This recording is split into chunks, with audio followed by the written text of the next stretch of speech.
والعاقبة للمتقين والصلاة والسلام على سيد الأنبياء والمرسلين سيدنا وحبيبنا وحبيب رب العالمين محمد وعلى آله وأصحابه ومن هدى بهديه إلى يوم الدين. قال الله تبارك وتعالى في كتابه المجيد والفرقان الحميد: فأعوذ بالله من الشيطان الرجيم بسم الله الرحمن الرحيم إن الله لا يغير ما بقوم حتى يغيروا ما بأنفسهم.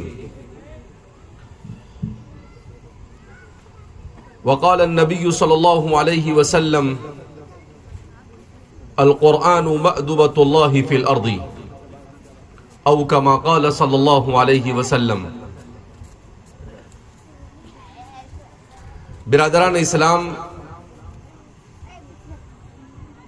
گنگاپور اور اس کے اطراف و اکناف سے تعلق رکھنے والے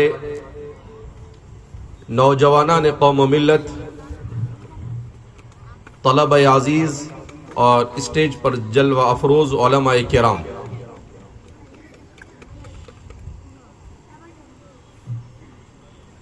اللہ رب العزت نے مجھے اور آپ کو اس دنیا میں ایک عظیم مقصد کو لے کر بھیجا ہے. قرآن کریم میں اللہ رب العزت نے ارشاد فرمایا: ما خلقنا السماوات والارض وما بینہما باطلا، کہ آسمان اور زمین اور اس کے درمیان کوئی چیز ایسی نہیں جسے اللہ نے بیکار پیدا کیا. کتنی ہی گھٹیا، کتنی ہی بیکار نظر آنے والی چیز کیوں نہ ہو، مگر ہر چیز اپنے اندر کوئی نہ کوئی فائدہ رکھتی ہے. کوئی بھی چیز یہ فائدے سے خالی نہیں، چاہے وہ خوشبودار ہو، چاہے وہ بدبودار ہو، چاہے وہ قیمتی ہو، چاہے اس کی قیمت انسان کی نظر میں نہ ہو، مگر اللہ رب العزت نے اسے بیکار نہیں بنایا. اگر اللہ رب العزت کسی بیکار چیز کو علیاذ باللہ پیدا کرے، بنائے، تو اللہ رب العزت کی ذات پر حرف آتا ہے کہ اتنی عظیم ذات نے اس چیز کو بیکار پیدا کیا. تو اسے معلوم ہوا کہ ویسے تو کائنات کا کوئی ذرہ بیکار نہیں، اور حضرت انسان جو کائنات میں اللہ رب العزت کی طرف سے اشرف الخلائق بنایا گیا، پوری کائنات کے جتنی اللہ نے مخلوق بنائی ان تمام مخلوقوں میں اللہ رب العزت نے اسے سردار بنایا، اسے مکرم اور معزز بنایا. وَلَقَدْ كَرَّمْنَا بَنِي آدم.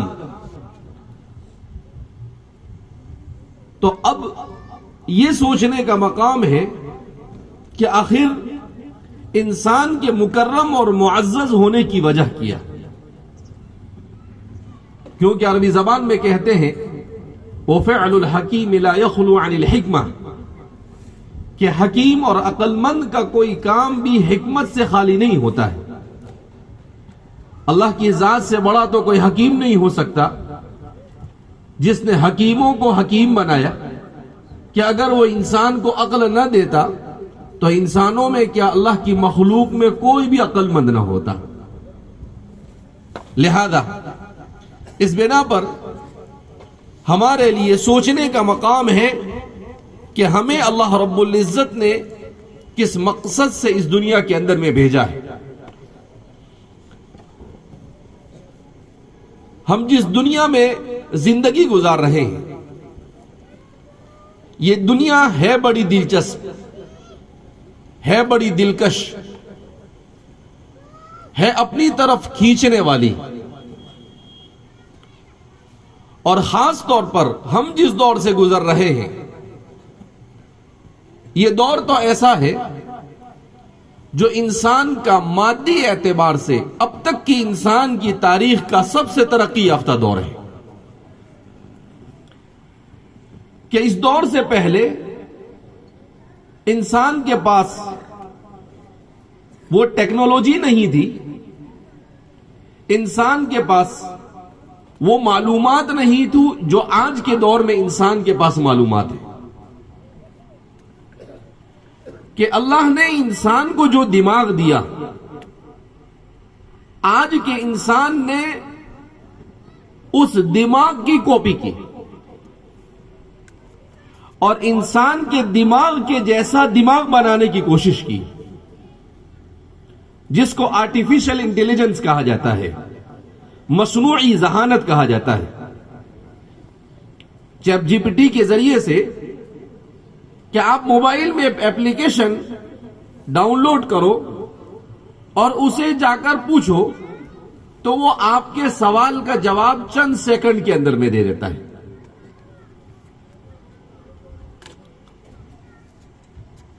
مگر اس کے پاس ہر سوال کا جواب نہیں. دوسرا، اس کے پاس پرفیکٹ جواب نہیں ہے، صحیح اور درست جواب نہیں ہے، اس لیے کہ وہ انسان کا بنایا ہوا ہے. اور اس کے پیچھے انسان ہزاروں نہیں لاکھوں انسانوں کو محنت کرنی پڑتی ہے، تب جا کر وہ انسان کا اللہ کا بنایا ہوا جو ذہن ہے اس ذہن کے 10ویں حصے تک بھی نہیں پہنچ سکا ابھی تک. اگر اللہ رب العزت میرے اور آپ کے دماغ کو انسان کے بنائے ہوئے دماغ کی طرح بناتا تو میرا اور انسان کا اور آپ کا کیا ہوتا؟ آج جو چیٹ جی پی ٹی ہے، جو مصنوعی ذہانت ہے، وہ کیسے کام کرتی ہے کہ اس کے اندر ڈیٹا اسٹور کیا جاتا ہے، ڈالا جاتا ہے، ایک سرور ہوتا ہے، ایک اسپیس ہوتا ہے، اور اس کے اوپر سارا ڈیٹا ڈالا جاتا ہے، کتابیں ڈالی جاتی ہے، بہت کچھ ڈالا جاتا ہے، اور وہ اسی ڈاٹا میں سے آپ کے کیے ہوئے سوال کا جواب دیتا ہے. اگر اللہ یہ کرتا کہ انسان کو بھی اللہ دماغ دیتا اور کہتا کہ ڈیٹا آپ ڈالو، تو آپ اندازہ لگاؤ انسان کو کتنی دشواریاں ہوتی.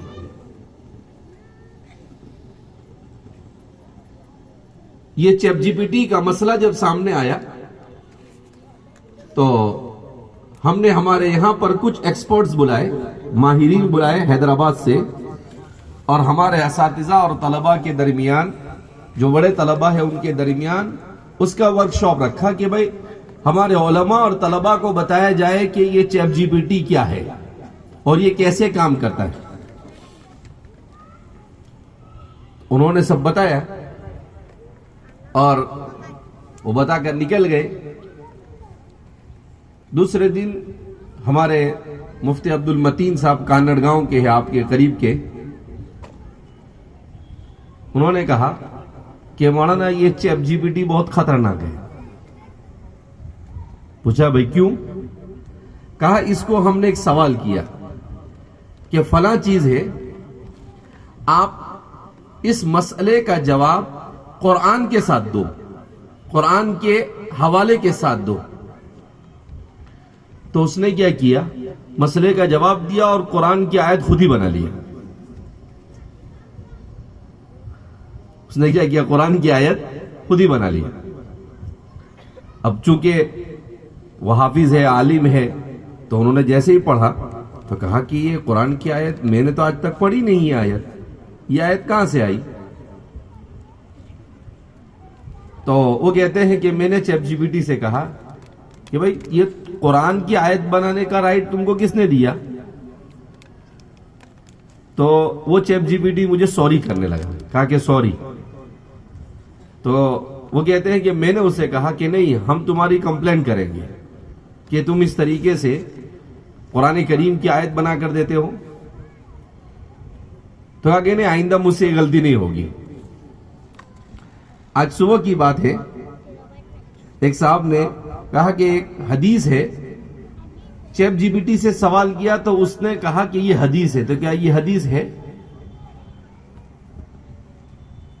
جب اس کو تحقیق کیا تو وہ کوئی حدیث ہی نہیں تھی، اور وہ بول رہا ہے کہ امام ابن حجر اسقلانی نے اپنی فلاں کتاب کے اندر میں اس حدیث کو بیان کیا ہے، نام بھی حافظ ابن حجر اسقلانی کا اٹھا کے لایا ہو.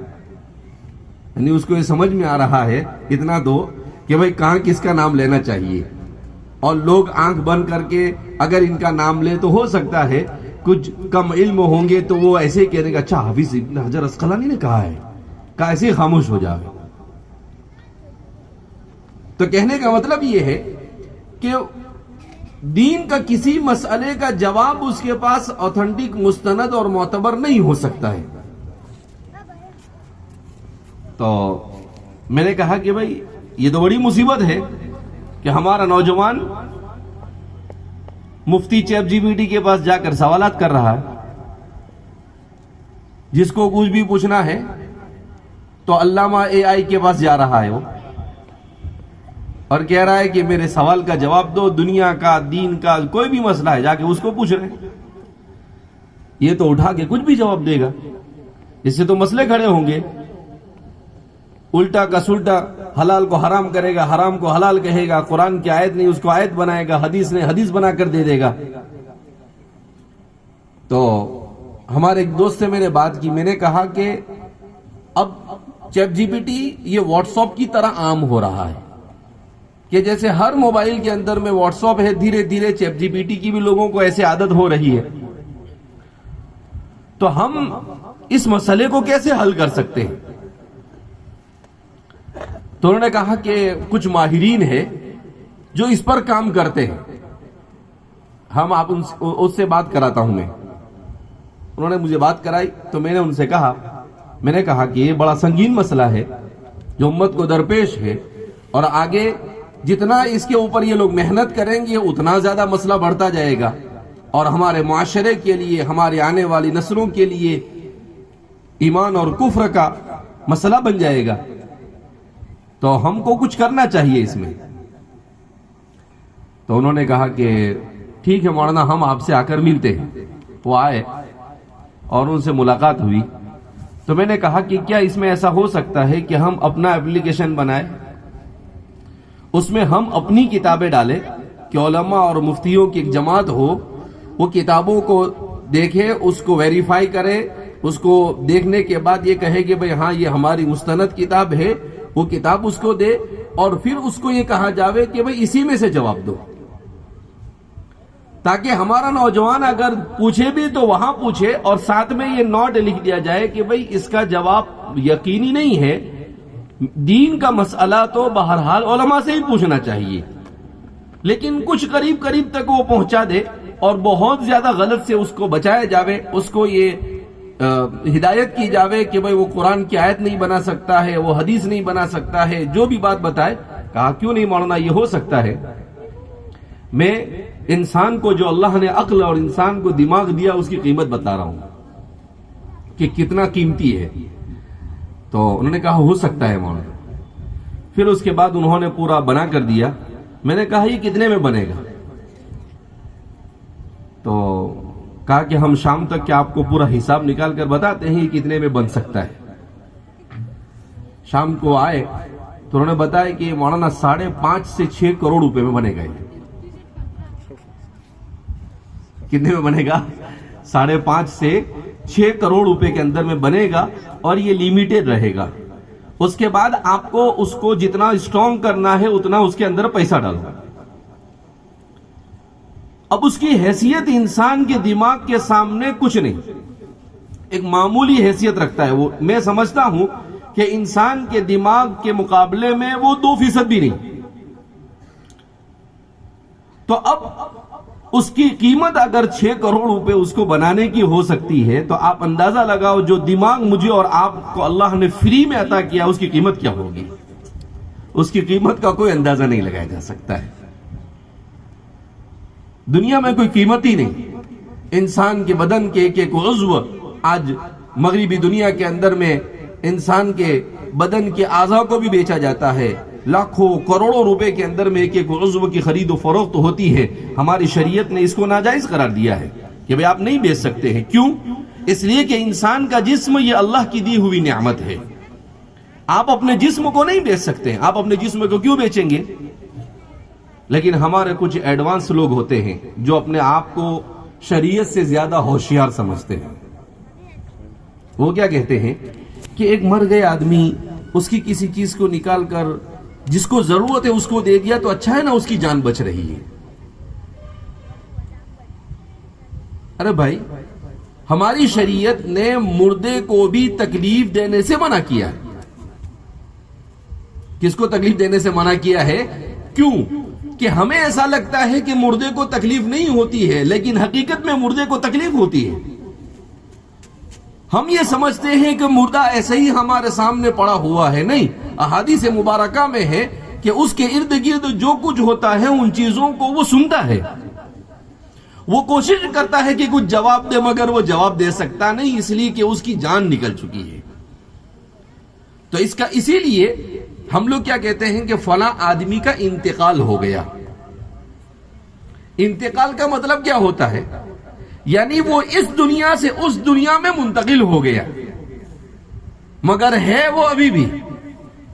اس لیے ہماری شریعت نے، اب آپ اندازہ لگاؤ، اللہ نے اتنا قیمتی جسم انسان کو عطا کیا. ایک مرتبہ ایک آدمی نے مجھے فون کیا، کہا کہ مولانا ایک آدمی کے 2 ہاتھ نہیں، اور کیرلا کے اندر میں کسی ہسپتال کے اندر میں 2 ہاتھ لگائے جاتے ہیں. میں نے کہا کیسے ہاتھ؟ نقلی ہاتھ. کہا نہیں، اوریجنل انسان کے دوسرے انسان کے ہاتھ نکال کر اس کے ہاتھ میں لگا کر اس کو ہاتھ دے دیے جاتے ہیں. میں نے کہا کیسے ممکن ہے؟ کہا ہوتا ہے ایسا. اس کے بعد انہوں نے اس کا پورا مجھے بتا کر بھیجا کہ یہ لوگ کیا کرتے ہیں، جب کسی آدمی کی موت یقینی ہو جاتی ہے تو اس کے ہاتھ کاٹ لیتے ہیں، اور ایک وقت ہوتا ہے کچھ مدت میں جس میں اس میں جان باقی رہتی ہے، جس کو ہاتھ ڈالنا ہے اس میں جا کر ہاتھ ڈال دیتے ہیں. تو پھر اس کے بعد وہ 1-2 سال 4 سال کے بعد وہ ہاتھ پہلے جیسے اوریجنل آدمی کے ہاتھ ہوتے ویسے کام کرنا کیا کر دیتا ہے، شروع کر دیتا ہے. اور اس نے ایک سیمپل مجھے بنا کر بھیجا بھی کہ دیکھو یہ اس کو ہاتھ ڈالے گئے، اور یہ ہاتھ شروع میں ڈالے تو کیسے تھے، اب کیسے ہو رہے ہیں. تو کہنے کا مطلب یہ ہے کہ آپ اندازہ لگاؤ کہ ایک آدمی ایک تو موت کی تکلیف میں مبتلا ہے اور اس کے ہاتھ کاٹے. کون سی انسانیت آپ کو اس بات کی اجازت دیتی ہے، اور آپ کیسے اس کو گوارا کر سکتے ہیں کہ ایک آدمی موت کی عظیم سکرات کے اندر میں مبتلا ہے، وہ پریشانی میں مبتلا ہے. موت کے وقت انسان کو جو پیاس لگتی ہے، احادیث مبارکہ میں ہے کہ 7 سمندر کا پانی بھی پلا دیا جاوے تو اس کی پیاس بجھ سکتی نہیں ہے. اس کو گلے میں جو کرواہٹ ہوتی ہے، ہزاروں سال تک اس کا اثر باقی رہتا ہے. اتنی شدید تکلیف میں آپ اس کے بدن کو بھی اس طریقے سے تکلیف پہنچاؤ تو اس کو انسانیت کہیں گے یا اس کو ظلم کہیں گے؟ تو میری اور آپ کی شریعت نے جو دین مجھے اور آپ کو عطا کیا ہے، بڑا عجیب دین ہے. اسی لیے حکیم الاسلام حضرت قاری طیب صاحب نور اللہ مرقدہ یہ فرمایا کرتے تھے کہ یہ سائنس جتنا ترقی کرے گی اتنا اسلام سے قریب آتی چلی جائے گی. اس لیے کہ اسلام یہ کسی انسان کا بنایا ہوا دین نہیں ہے، یہ اللہ کا نازل کردہ دین ہے. اس دین میں انسان کو جو ہدایتیں دی جاتی ہے وہ ہدایتیں یہ اپنی مرضی کی نہیں ہوتی ہے، بلکہ اللہ کی وہ ہدایتیں ایسی ہوتی ہے جس میں انسان کے لیے دنیا کی بھی بھلائی ہوتی ہے اور آخرت کی بھی بھلائی ہوتی ہے. مگر انسان ان بھلائیوں کو اپنے محدود عقل کی وجہ سے سمجھ نہیں پاتا ہے. لہذا ہم اللہ رب العزت کا جتنا بھی شکر ادا کرے کم ہے کہ اللہ رب العزت نے ہمیں ایمان دیا، اسلام دیا اور دین کے ساتھ ہمیں وابستہ رکھا. ورنہ انسان کے پاس دنیا کا سارا علم آ جائے مگر اس کے پاس جب وحی کا علم نہیں ہوتا، جب قرآن اور حدیث کا علم اور شریعت کا علم نہیں ہوتا ہے تو اس کی صورتحال کیسی ہوتی ہے معلوم ہے آپ کو. جرمنی سے ابھی کچھ دنوں پہلے جرمنی میں ایک واقعہ پیش آیا. اس واقعے میں کیا ہوا، بڑے بڑے پڑھے لکھے ڈاکٹروں اور انجینئروں کی ایک جماعت نے ریلی نکالی. اور اس میں کون لوگ تھے معلوم؟ اتنے بڑے بڑے پڑھے لکھے، اور کیا مطالبہ کر رہے تھے؟ کہاں ہمیں کتوں کی طرح زندگی گزارنی ہے، جس کو ہیومن ڈاگ کہا جاتا ہے۔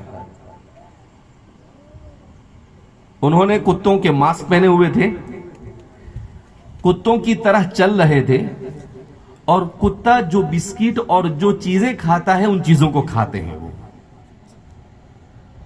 جب انسان کو شریعت نہیں ملتی ہے، دین نہیں ملتا ہے، تو انسان اتنا گھٹیا ہو جاتا ہے کہ اللہ کی ارذل یعنی اللہ کی مخلوق میں جو سب سے بیکار قسم کی مخلوق ہے اس کی طرح وہ زندگی گزارنے پر آمادہ ہو جاتا ہے اور اس کو اپنے لیے فخر سمجھتا ہے۔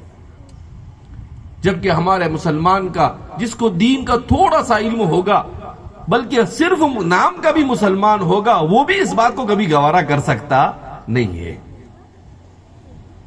تو اس لیے میرے بھائیو، دوستو اور بزرگوں، اللہ کے رسول صلی اللہ علیہ وسلم کا فرمان ہے کہ یہ دنیا جیسے جیسے قیامت سے قریب ہوتی چلی جائے گی، خیر میں کمی آتی چلی جائے گی اور شر اور برائی کے اندر میں اضافہ ہوتا چلا جائے گا۔ ایسی دنیا میں زندگی گزارنا یہ انسان کے لیے بہت بڑا چیلنج ہے۔ اگر آج ہم یہ سب کچھ دیکھ رہے ہیں تو آپ سوچئے کہ ہمارے یہ بچے 10-20 سال کے بعد کیا دیکھیں گے۔ ایسا بدترین زمانہ آ رہا ہے کہ اس بدترین زمانے کی مثال تاریخ میں آپ کو کہیں نہیں ملنے والی۔ ایسی رذیل قسم کی حرکتیں انسان کرے گا، اور وہ صرف اس لیے کہ اس کا کنیکشن اور اس کا تعلق اپنے خالق اور مالک سے ٹوٹا ہوا ہوگا۔ زمانہ کتنا ہی بگڑ جائے، خود اللہ کے رسول صلی اللہ علیہ وسلم فرماتے ہیں کہ اللہ نے ارشاد فرمایا، لا تسبوا الدہر فإنی انا الدہر، زمانے کو برا بلا مت کہو، زمانے میں جو لوگ آتے ہیں وہ برے ہوتے ہیں، ورنہ زمانہ تو اللہ کے ہاتھ میں ہے۔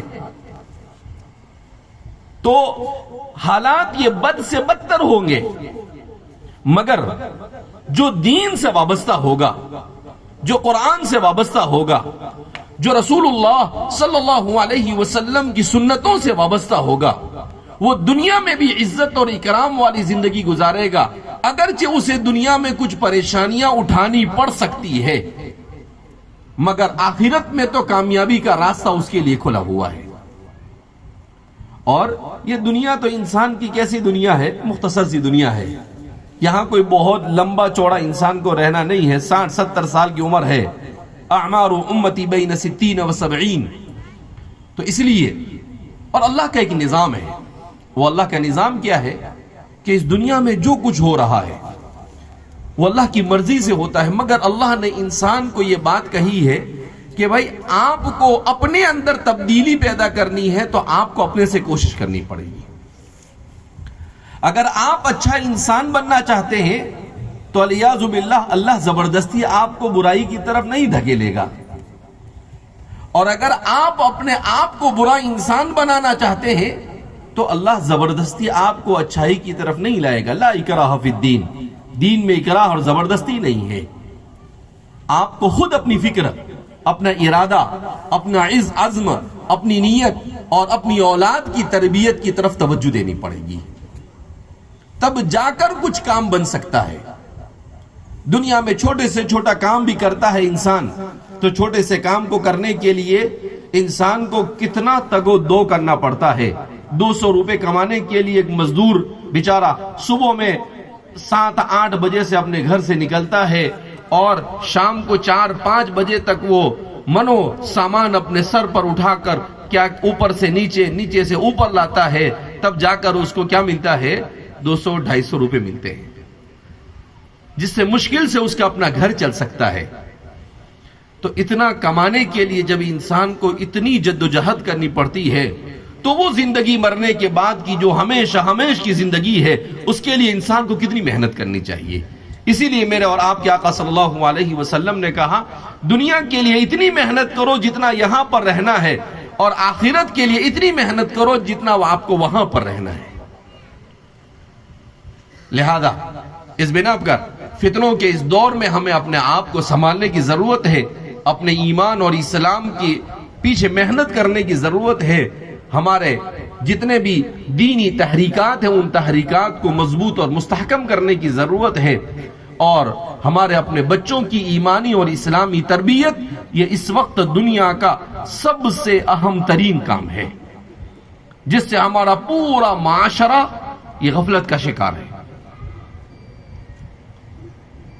ہم نے اپنے بچوں کو موبائلوں کے حوالے کر دیا، ہم نے اپنے بچوں کو انٹرنیٹ کے حوالے کر دیا، ہم نے اپنے بچوں کو اسکولوں کے حوالے کر دیا، ہم نے اپنے بچوں کو آوارہ گرد گلیوں میں گھومنے والے ایسے اوباشوں کے حوالے کر دیا جو ان کی دنیا اور آخرت دونوں کو برباد کر رہے ہیں. تو یہ ایک سنگین مسئلہ ہے. جب ہم دنیا کا جائزہ لیتے ہیں تو ہمیں اندازہ ہوتا ہے کہ اگر آپ اندازہ لگاؤ، صرف تھوڑی دیر کے لیے سوچو، اگر آج کی اس دنیا میں 2025 میں ہمارے ہندوستان میں یہ مدارس، مکاتب، خانقاہ اور دعوت و تبلیغ نہ ہوتے تو میرا اور آپ کا کیا حشر ہوتا؟ جب اتنی ساری محنت ہو رہی ہے تب ہمارا یہ حال ہے، تو اگر یہ چیزیں نہ ہوتی تو شاید ہم کہیں کے نہ ہوتے، نہ دین کے رہتے نہ دنیا کے رہتے، نہ خدا ہی ملا، نہ وصال صنم، نہ ادھر کے رہے نہ ادھر کے رہے، بیچ میں لٹک کے رہ گئے. تو یہ تو اللہ رب العزت جزائے خیر عطا فرمائے ہمارے اکابرین کو کہ انہوں نے بھانپا کہ مستقبل بڑا پرخطر ہے اس ملک میں، اور اس مستقبل میں ہمارے نسلوں کے ایمان اور اسلام کی حفاظت کا انتظام کرنا یہ ہمارا دینی اور اخلاقی فریضہ ہے. لہذا اس بنا پر اللہ نے ان کے دل و دماغ میں ڈالا کہ جب ہماری حکومتیں نہیں ہوگی، جب ہمارا سیاسی پاور نہیں ہوگا تو اس زمانے میں ہم کیا کریں گے، کیسے ہم اپنے بچوں کی دینی اور ایمانی تربیت کریں گے، جبکہ لارڈ میکالے اپنے نظام کو نافذ کر رہا ہوگا، انگریز پیسوں کے بلبوتے پر اپنے نظام کو تھوپ رہا ہوگا، جبکہ حکومت بنے گی اور وہ حکومتیں اپنی نیو ایجوکیشن پالیسی کے ذریعے سے اور اپنے مختلف اداروں کے ذریعے سے ہمارے اوپر طرح طرح کی چیزوں کو نافذ کرنے کی کوشش کرے گی. ایسے زمانے کے اندر میں ہماری نسلوں کا کیا ہوگا؟ تو اللہ نے ان کے ذہن و دماغ میں بات ڈالی کہ مدارس قائم کرو، مکاتب قائم کرو، دعوت و تبلیغ کے نظام کو جاری کرو، خانقاہ کے نظام کو جاری کرو. تو ان ساری محنتوں کے ذریعے سے اللہ رب العزت ان کے ہماری آنے والی نسلوں کے ایمان اور اسلام کی حفاظت کریں گے. اس لیے میں اور آپ اللہ کے نام کی نسبت پر یہاں پر جمع ہوئے ہیں. اس لیے ہمیں فکر مندی کے ساتھ آگے بڑھنے کی ضرورت ہے. یہ ہمارا گنگاپور کا ادارہ کافی دنوں سے جامعہ کی نگرانی میں کام کرتا ہے، مگر ہمارے گنگاپور کے ساتھیوں کی شکایت رہتی ہے کہ بہت ساری جگہوں پر آپ کی شاخیں یہ ترقی کر رہی ہے مگر ہمارا گنگاپور کا ادارہ ترقی کر رہا نہیں ہے. تو ساتھی مسلسل کئی مہینوں سے وہ بیچارے مل رہے، جہاں میں پہنچتا ہوں اطراف اور اکناف میں بیچارے بڑی عمر کے اکثر احباب، مگر پھر بھی فکریں لے کر وہاں پر پہنچ جاتے ہیں اور کہتے ہیں مولانا 10 منٹ چاہیے، 15 منٹ چاہیے، اور اپنی فکریں ہمارے سامنے بیان کرتے رہتے ہیں. ابھی رنجنی میں تھے، وہاں پر آئے تو ہم نے کہا کہ بھئی ٹھیک ہے، اس تاریخ کے اندر میں پروگرام کر لیتے ہیں اور ہم یہ اعلان کرتے ہیں کہ انشاءاللہ ہمارے گنگاپور جو کہ اورنگ آباد سے لگ کر ہے، بہت دور نہیں ہے، اور مسلمان بڑی تعداد میں یہاں پر اطراف و اکناف میں رہتے ہیں، دیہاتوں میں بھی. لہذا ہم اپنے اس ادارے کو بھی مضبوط بنائیں گے انشاءاللہ. یہاں پر بہت جلد لڑکیوں کا مومنہ کورس کا نظام بھی جاری کیا جائے گا، جہاں پر دین اور دنیا کی دونوں تعلیم سے ان کو آراستہ کیا جائے گا. آج ہی ہم نے پروگرام بنایا تھا مگر کسی وجہ سے ابھی ہم ملتوی کر رہے ہیں کہ آئندہ کسی موقع کے اوپر اس کا اعلان کیا جائے گا. تو لڑکیوں کے ادارہ یہاں پر قائم کرنے کی کوشش کی جا رہی ہے. اسی طریقے سے اچھا اسکول بنایا جائے، ضرورت کے مطابق کوئی اچھا کالج یہاں پر کھڑا کیا جائے. تو کوشش کرنا ہمارا کام ہے، پورا کرنے والی ذات کس کی ہے؟ اللہ کی ہے. تو ارادے اور منصوبے ان کے بھی ہے. ہم نے کہا کہ بھئی ہم تو جہاں پر بھی ہو سکتا ہے ملت اسلامیہ کے لیے جیسے بھی کام کی ضرورت ہے اپنے سے جو بن پڑے ہم لوگ کوشش کرتے ہیں. اور آج اللہ رب العزت نے ماشاءاللہ امت کو فکر بھی دی ہے. بہت سارے احباب فکر مند ہے. بہت سارے احباب جب ان کو کہا جاتا ہے تو فوراً وہ تعاون کرنے کے لیے بھی تیار ہو جاتے ہیں. بہرحال تو فضا کو مزید سازگار بنا کر ہم یہاں پر کوشش کریں گے کہ اس قیمتی جگہ کو کام میں لایا جائے اور یہاں پر بہتر سے بہتر ہمارے ادارے قائم کیے جائے. ہمارے والد صاحب یہ ہمیشہ کہا کرتے ہیں کہ مسلمان ڈاکٹر بنے, انجینئر بنے, کلیکٹر بنے, انسپیکٹر بنے, سب کچھ بنے, مگر وہ سب سے پہلے سچا اور پکا مسلمان بنے. اور سچا اور پکا مسلمان ہم کو بنانا ہے تو اس کے لیے ہمیں اپنے ادارے قائم کرنے پڑیں گے. الانسان ابن البیئہ, انسان ماحول کا پروردہ ہوتا ہے. اس کو جیسا ماحول ملتا ہے اسی ماحول میں ڈھل جاتا ہے. میرے اور آپ کے آقا صلی اللہ علیہ وسلم فرماتے ہیں کل مولود یولد علی الفطرہ فابواہ یہودانہ ویمجسانہ وینصرانہ, کہ ہر پیدا ہونے والا دنیا کا بچہ یہ فطرت اسلام کے ساتھ دنیا میں آتا ہے. وہ اللہ کو مانتا ہے. اس نے عہد الستو میں اللہ سے کہا ہے قالوا بلا, کہ بالکل کیوں نہیں, تو ہی میرا رب ہے. تو سب ایمان اور اسلام کے ساتھ آتے ہیں.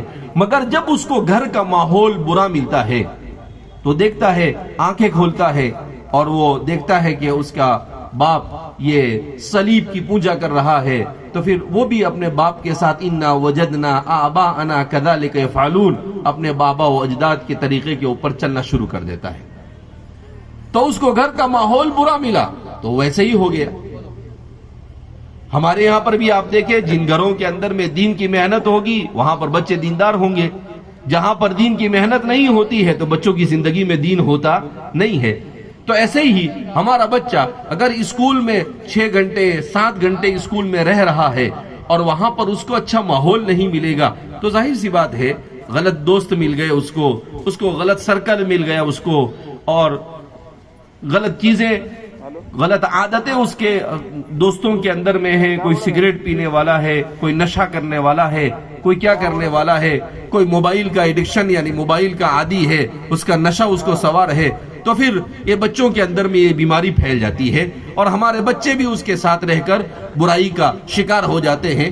اور دنیا میں انسان کے لیے سب سے بڑا کام اور ایمان اور اسلام کے بعد اگر ہے تو وہ اچھے دوستوں کا انتخاب ہے.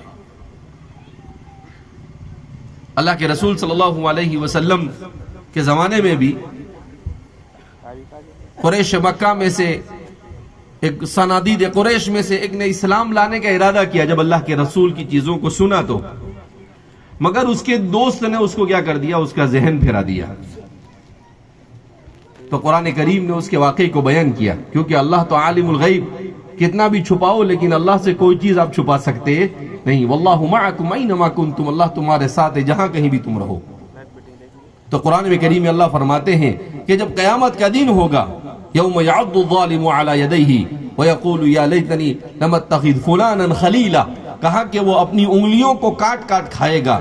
یعنی وہ دیکھے گا کہ مجھے تو جنت مل سکتی تھی اگر میں ایمان لے آتا, صحابی بن جاتا, مگر میں نے ایمان نہیں لایا. یہ کیا ہو رہا ہے کہ میں جہنم کا ایندھن بننے جا رہا ہوں. تو قرآن کریم کہتا ہے اور پھر وہ کہے گا یا لیتنی لم اتخذ فلانا خلیلا, ہائے کاش کہ میں نے فلاں کو اپنا دوست نہ بنایا ہوتا.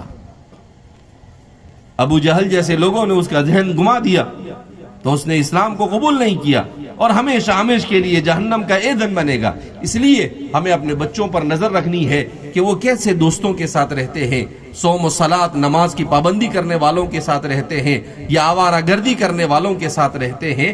تو ہم اس طریقے سے اپنے گھر میں اچھا ماحول دے, ایسی اسکولوں کے اندر میں اپنے بچوں کو بھیجے جہاں پر ان کو کم از کم شرکیہ اور کفریہ اور الحاد اور بے دینی جیسی چیزوں سے ان کو اس ماحول سے ان کو بچایا جا رہا ہو اور ان کو ایمانی اور اسلامی ماحول فراہم کیا جا رہا ہو.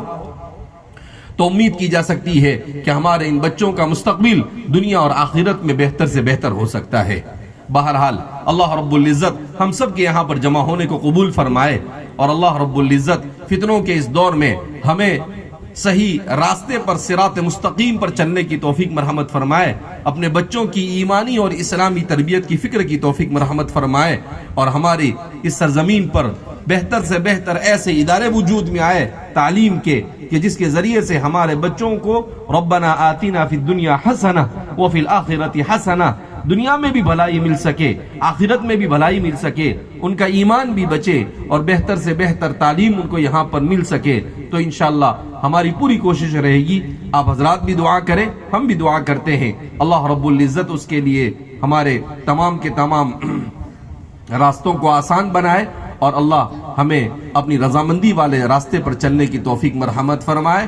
ہماری اس مجلس میں بچوں نے قرآن کریم کو ختم کیا ہے۔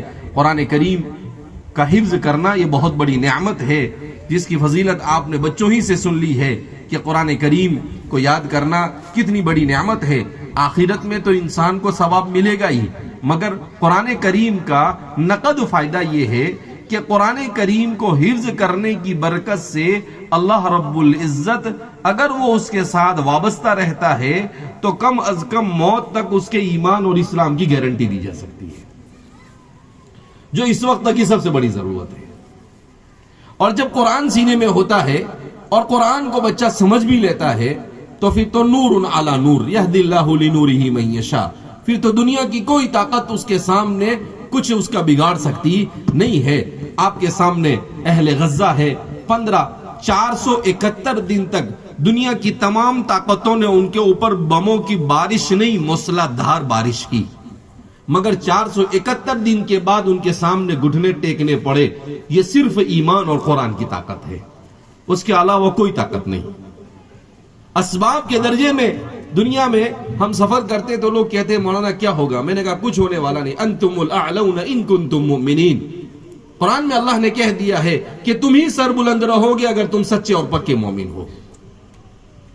اہل غزہ نے اپنے بچوں کو قرآن سے وابستہ کیا، اہل غزہ نے اپنے بچوں کو ایمان کو مضبوط کیا، تو الحمدللہ اتنی بڑی مصیبت آئی ان پر، 50,000 لوگ تو کہتے ہیں اور 20-25,000 لوگ موجود نہیں ہے، اور کتنے ریکارڈ میں نہیں ہوں گے، یوں سمجھو 1 لاکھ سے زیادہ انسان مارے جا چکے ہیں، یعنی بس آبادی کا 5% مارا جا چکا ہے۔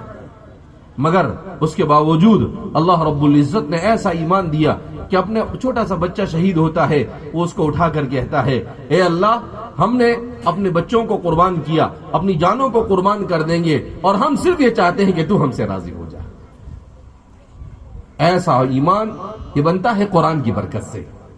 اسی لیے کہتے ہیں جہاں کچھ ہوتا ہے ان کی زبانوں پر قرآن کی آیتیں ہوتی ہیں، کیونکہ وہ عرب ہے، قرآن کو سمجھ لیتے ہیں۔ ہمیں ڈبل محنت کرنی پڑے گی، ہم کو قرآن بھی یاد کرنا پڑے گا اور اس کو سمجھنا بھی پڑے گا، مگر اگر آخرت میں کامیابی ملتی ہے تو کوئی یہ بہت مشکل سودا نہیں ہے۔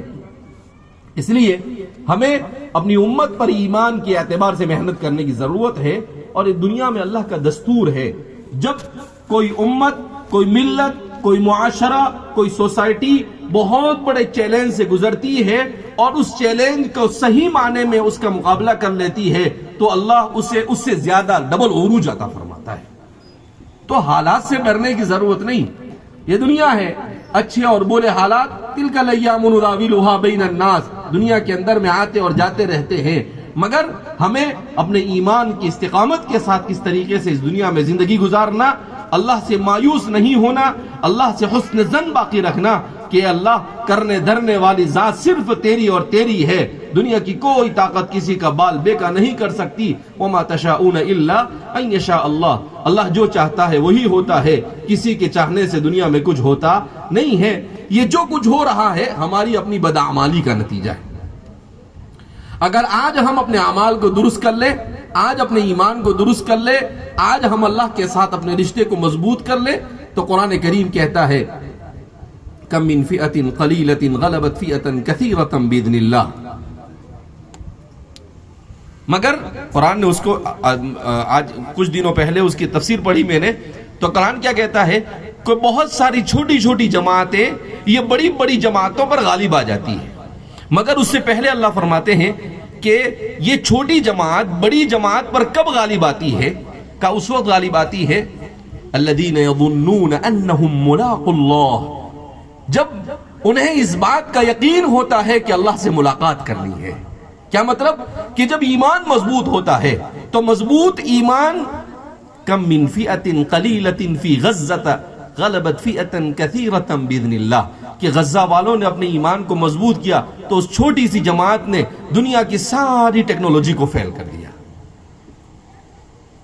یہ ہمارے سامنے زندہ مثال ہے، بہت پیچھے بھی جانے کی ہم کو ضرورت نہیں۔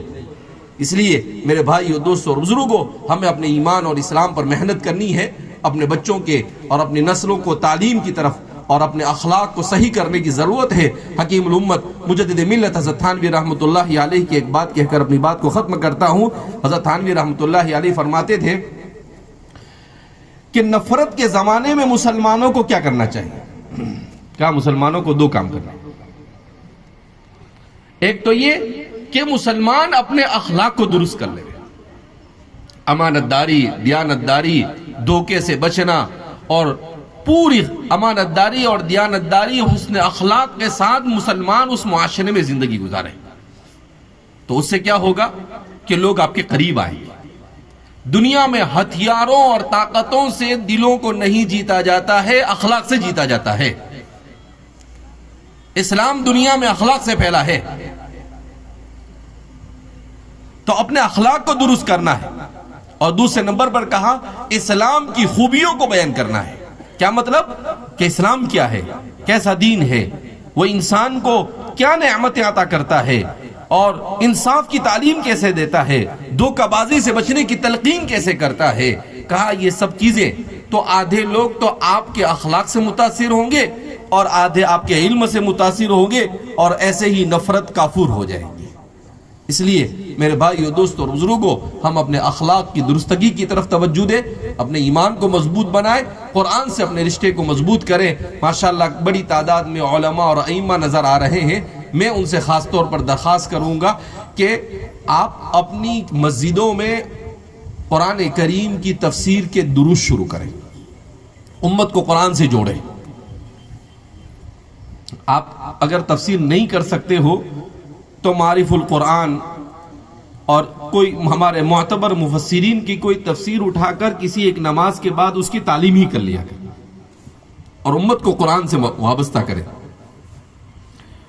اور امت کے اوپر ایمان اور عقیدے کی محنت کریں کہ امت کا عقیدہ مضبوط ہو جائے۔ آج ہمارا حال یہ ہے کہ ہمیں اچھوں کو اپنا عقیدہ ہی معلوم نہیں کہ اللہ کے بارے میں کیا عقیدہ ہونا چاہیے، فرشتوں کے بارے میں، نبیوں کے بارے میں، کتابوں کے بارے میں، اسلام کے عقائد کیا کیا ہے۔ جب ہمیں اپنے عقیدے کا علم نہیں ہوتا ہے تو کہیں شکیل بن حنیف جیسے لوگ کھڑے ہو جاتے ہیں، اور ہمارا نوجوان اور ہمارا جماعت میں لگا ہوا دیندار قسم کا طبقہ ان کے پیچھے دوڑنا شروع کر دیتا ہے۔ یہ عقیدے کی کمزوری ہے۔ وہ کہتا ہے میں مہدی ہوں۔ ارے بھائی تو کہاں سے مہدی آ گئے؟ احادیث مبارکہ میں مہدی کا نام بیان کیا حضور نے، محمد بن عبداللہ۔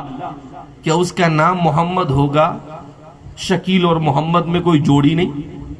ان کے والد کا نام عبداللہ ہوگا، وہ مدینے میں پیدا ہوں گے، وہ خود مہدویت کا دعویٰ نہیں کریں گے، بلکہ وہ کہاں پر آئیں گے؟ مکہ مکرمہ میں طواف کر رہے ہوں گے۔ اس زمانے کے علماء اور صالحین کی ایک جماعت انہیں پہچان لے گی، جو علامتیں احادیث مبارکہ میں بیان کی گئی اس کی روشنی میں، اور ان کو پکڑ کر کہے گی حجر اسود اور رکن یمانی کے درمیان کہ آپ مہدی ہو، ہم آپ کے ہاتھ پر بیعت کرتے ہیں۔ تو وہ وہاں سے بھاگنے کی کوشش کریں گے کہ تمہیں غلط فہمی ہو رہی ہے، کوئی میں مہدی نہیں ہوں۔ تو کہیں گے آپ نہ کہہ رہے، اس کا مطلب آپ ہی۔ پھر بڑی مشکل سے، اور یہاں تو خود سامنے چل کر بولا کہ میں مہدی ہوں۔ ذرا اپنا تھوبڑا بھی کانچ میں ایک مرتبہ کھڑے ہو کر دیکھ لیتا۔ امام ملا علی قاری رحمۃ اللہ علیہ فرماتے ہیں کہ مہدی جو ہے وہ اپنے والد کی طرف سے حضرت حسن کی اولاد سے ہوں گے، اور اپنی والدہ کی طرف سے حضرت حسین کی اولاد میں سے ہوں گے، نجیب الطرفین ہوں گے۔ تو امت کے سامنے عقیدے کو بیان کیا جاوے کہ مہدی کون ہے، کیسے ہے، عیسیٰ علیہ السلام کون ہے، کیسے ہیں، اور کیسے آئیں گے، یہ قیامت کی نشانیاں، فتنے، ان چیزوں کو امت کے سامنے بیان کیا جائے۔ ہم امت کے سامنے بیان نہیں کرتے ہیں تو دوسرے لوگ امت کو گمراہ کر دیتے ہیں۔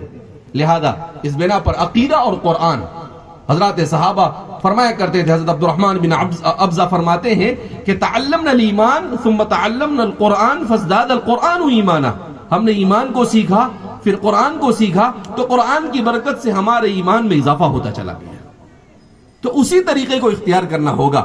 بہرحال اللہ رب العزت ہم کو صحیح معنی میں اپنے ایمان کو سیکھنے کی اور مضبوط کرنے کی توفیق مرحمت فرمائے, قرآن کے ساتھ وابستگی نصیب فرمائے, اور اللہ رب العزت کہنے سننے سے زیادہ عمل کی توفیق مرحمت فرمائے. وآخر دعوانا الحمدللہ رب العالمین.